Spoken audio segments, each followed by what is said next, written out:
అందరికీ నమస్కారం. మీకోసం కొన్ని మంచి మాటలు. పేరుకి అందరూ బంధువులే కానీ సమయం వచ్చినప్పుడు తెలుస్తుంది ఎవరు బంధువులు, ఎవరు రాబంధువులు, ఎవరి ఆత్మబంధువులు అన్నది. ఒకరు మన కోసం తగ్గారంటే మన కోసం తగ్గారు అని సంతోషించాలి.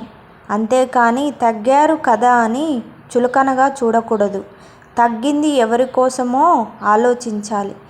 శారీరక శక్తినిచ్చే తిండి కల్తీనే, మానసిక ధైర్యాన్నిచ్చే బంధాలు కల్తీనే, మనిషి జీవితమే కల్తీ.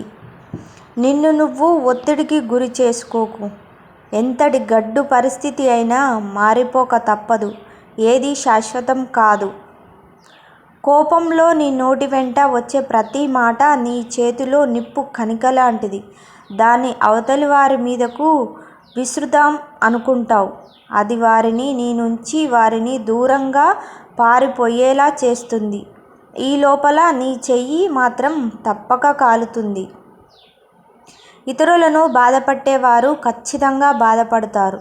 దాని నుంచి ఎట్టి పరిస్థితులలోనూ తప్పించుకోలేరు.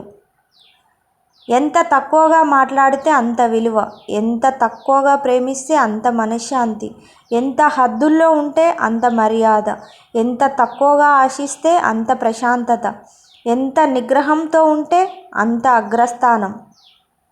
ఏ విద్యను అయినా నేర్పేవాడు మంచి గురువు అయితే నేర్చుకునేవారు అంతకు మించిన గురువు అవుతారు.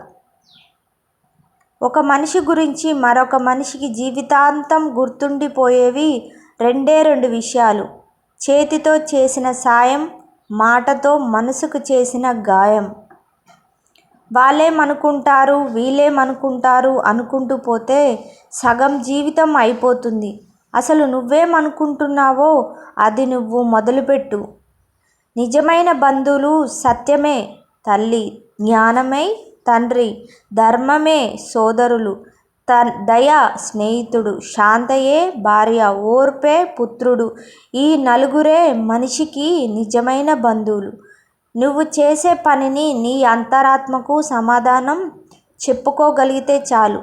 అందరికీ నచ్చేటట్లు చేయాలంటే దానికి నీ జీవితం సరిపోదు. వేలాది వ్యర్థమైన మాటల కన్నా శాంతిని, కాంతిని ప్రసాదించే మంచి మాట ఒక్కటి చాలు. తప్పు చెయ్యని మనిషంటూ ఈ లోకంలో ఉండరు. తన తప్పును సరిదిద్దుకునే వారు మూర్ఖులు. ఇతరుల తప్పును వేలెత్తి చూపేవారు అత్యంత మూర్ఖులు. చేసిన తప్పును దిద్దుకునేవారు ఉత్తములు. అసూయతో బతికేవారికి సరైన నిద్ర ఉండదు.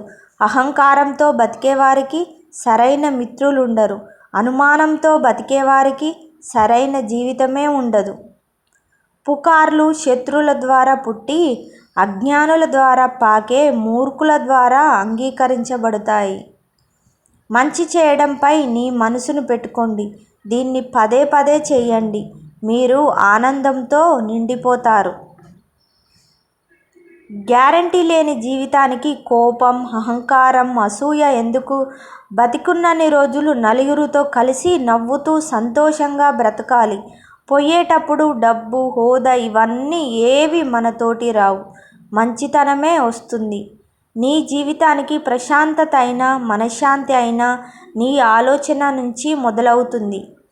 ప్రయత్నం నీ ధర్మం, ఫలితం దైవ నిర్ణయం, పరిస్థితులు కాల నిర్ణయం, ఎదుర్కొనడం నీ మనోధైర్యం.